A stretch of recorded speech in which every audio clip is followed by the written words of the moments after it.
Hi, I'm Kerry, Head of Adult Skills and Learning, and this is Claire Cronin, Senior Manager for Curriculum and Quality. And today we're going to talk about learning teams. So Claire, why did we introduce learning teams? Well, we've worked very hard over the last few years in the service to raise the quality of teaching and learning. And the quality is now consistently good. We have some outstanding practice and a little bit which still requires improvement. But generally speaking, the standard of teaching, learning and assessment is good. However, the model that we are currently using doesn't seem to be raising the quality further to outstanding overall, which of course is what we aspire to. I attended a quality improvement workshop in Nottingham in the spring, and there I heard Tony Davis talking. Tony Davis is a former Adult Learning Inspectorate and Ofsted HMI, and he talked about this idea which he called creative learning teams. And as I was listening to him, more and more I began to think this is just what we need in our service. So tell me a little bit about what learning teams are actually all about. Well, learning teams are a structured and formal approach, and they're based on the idea, which is supported by research and all the evidence, that collaborative tutor-initiated CPD, continuing professional development, is the most effective in helping and supporting tutors to improve their practice and to improve the quality of teaching and learning and assessment across a provider such as ours. So this is tutor-led. It's very different from how we've used observations in the past. Oh, absolutely. The idea is that tutors reflect on their own practice, they identify some specific area of their practice which they think they could improve, and then they work collaboratively with colleagues to help they help each other to improve that practice. We've got a lot of noise outside the window, but never mind, we'll carry on relentlessly. I'm just going to put us down in the corner of the screen for a moment so I can show you where all the resources relating to learning teams are, and then we'll talk through those in a bit more. Now the dust card's gone away. So, in your Google account, you go to the Teaching, Learning and Assessment Resources site, and then under the Professional Development for Tutors section here, you've got a section called Learning Teams. And here you have all the documents that relate to learning teams. So Claire, we're just going to look at the key documents that we've got. So, shall we start by looking at the protocol document that takes us through the process? The protocol document is intended to give a clear indication of the shape and format of the whole process. It explains, I hope, why we're taking this approach and what its main principles are, and then step by step what the process involves. And basically it involves tutors working together, 3 or preferably 4 tutors working together in the first instance. And the first thing that the tutor does, each tutor does, is to use 2 of the tools which we've included, which are the rubric for outstanding learning impact. Okay, that's this one here. Okay, let's look at that. Okay, the first tool then. This rubric gives a description of what a lesson or a program of lessons would look like or will look like if they have outstanding learning impact. So it's a sort of best practice, a picture of what best practice could look like. So as a tutor, I might decide that the aspect that I think I want to focus on is, I don't know, not a moment of learning time is wasted. I'm not convinced that in my lessons, every moment of the lesson is purposeful. Well, we have another tool which will help you to formalise those thoughts. So the other tool is the lesson reflection form. Lesson reflection form. Oh, gone too far.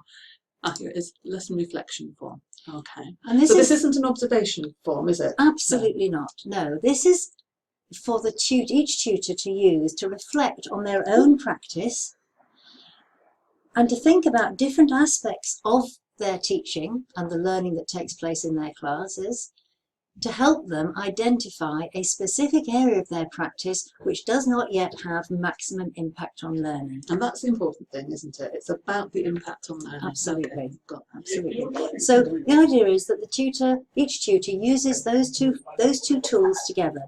The reflection form and the picture, the rubric for what it will look like if it's really, really good, outstanding, and uses those 2 tools together to help them to identify for themselves an area of their own practice which is not yet having maximum impact on learning. Okay, I understand that. So what, how many people are in the learning team? How does that side of things work?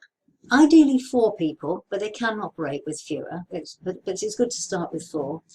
So each tutor, once the team is set up, each tutor, as I say, uses these 2 tools to reflect on their own practice and to start to come up with an idea, a thought of an aspect of their own practice which could be improved. Okay. And then the team meets together.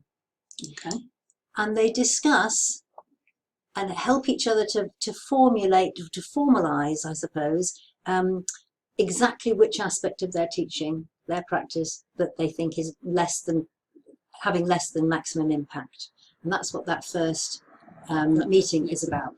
And it's about organising, just to go and do the observations of each other's practice. It is. So tell me about that first observation of practice that happens. Well, within the team, it's arranged who's going to observe who. And the person being observed needs to be very clear with their observer which aspect of their practice they would like feedback on. Yeah. And at this stage, they don't make any improvements.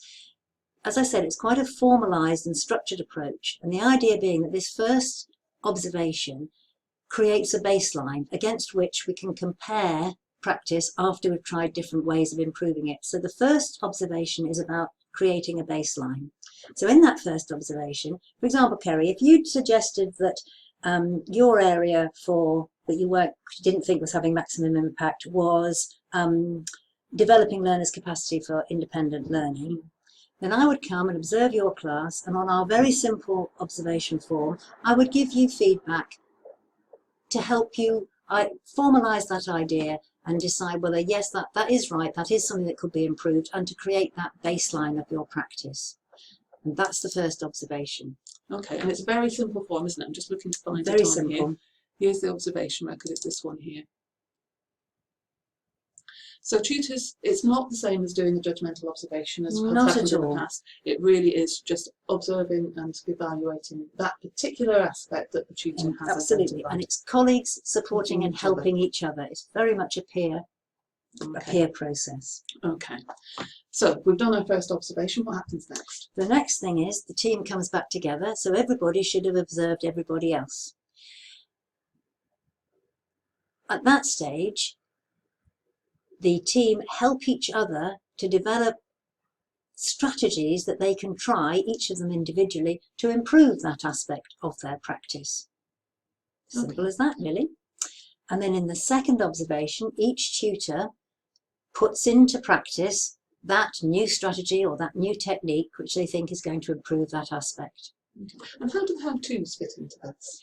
Well, how-tos are a tool that we've also made available to tutors, and how-tos may well be some of the strategies that we can use to improve those aspects of practice. So it's a parallel piece of work, if you like. It's not necessary to use how-tos, but they're another set of tools that we have now available to us. Okay, we may so be able to suggest them to each other. Absolutely. Okay, so after that, so we've done the second observation, we come back together again as a team? Yes, come back together again, and at that point everybody has had 2 observations and can, through a process of discussion and evaluative conversation, are able to then look and see, well, did it work? That was my baseline. I tried this new technique, now I can see whether it made any difference. And because it's more than just looking at our own practice, and it's a formal process, we've got that baseline, we tried something, and we can look at it again and see, well, did it make a difference? Sometimes the answer will be no. Yes. Yeah. And that might be because it was the wrong strategy, or because we didn't implement it in the most effective way. Yeah. What should we be telling learners about what we're doing? I think it's really useful to involve learners. We want learners to become more expert in their own learning. And one of the ways we do that is by talking about how we learn. It's good for them to see that tutors learn as well and try different things. And it's good for them to be engaged in the conversation, which is that I'm the tutor, I found that I don't think this is going as well as it could. I'm going to try something else, and to get the feedback from the learners as well and see what they think about the new different techniques. Yes, obviously they've got a lot of feedback. Indeed. So I'm just thinking about the things that might be difficult with the process and with groups of tutors working together. What if there's a tutor who can't think of anything that they need to improve? Well, even tutors who are consistently teaching and to an outstanding level, I think everybody can find something to improve. I think that's fair. But if a tutor really is struggling to find something, then I would say talk to your lead tutor, talk to your coordinator, and you'll probably be able to find something together. Yeah. Okay.